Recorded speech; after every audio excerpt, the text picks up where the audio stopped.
छत्रपती संभाजी महाराजांविषयी फेसबुकवर वादग्रस्त पोस्ट टाकणाऱ्या पुलाची शिरोली इथल्या एका दुचाकी मिस्त्रीला हिंदुत्ववादी कार्यकर्त्यांनी चांगलाच चोप दिला। दोन्ही समाजातील जमाव समोरासमोर आल्याने बुधवारी शिरोलीमध्ये तणावाची परिस्थिती निर्माण झाली होती। पोलिसांनी सौम्य लाठीमार करत जमाव पांगवला आणि परिस्थिती नियंत्रणात आणली। या प्रकरणी परस्पर विरोधी तक्रारी दाखल झाल्या आहेत। हातकणंगले तालुक्यातील शिरोली पुलाची इथल्या दुचाकी दुरुस्तीच्या गॅरेजमध्ये काम करणाऱ्या एका तरुणानं छावा चित्रपटातील एका दृश्याबाबत आक्षेपार्ह टिप्पणी करणारी पोस्ट सोशल मीडियावर टाकली। ही पोस्ट हिंदुत्ववादी कार्यकर्त्यांच्या निदर्शनास आली। त्या पोस्टबद्दल हिंदुत्ववादी कार्यकर्त्यांनी तरुणाला जाब विचारला।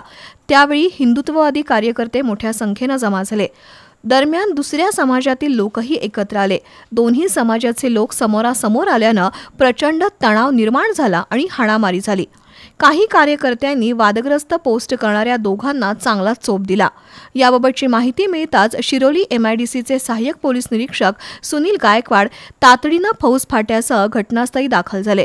पोलिसांनी सौम्य लाठीमार करून दोन्ही बाजूचा जमाव पांगवला।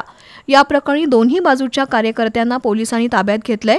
या घटनेमुळे शिरोलीमध्ये अजूनही पोलीस बंदोबस्त ठेवण्यात आलाय।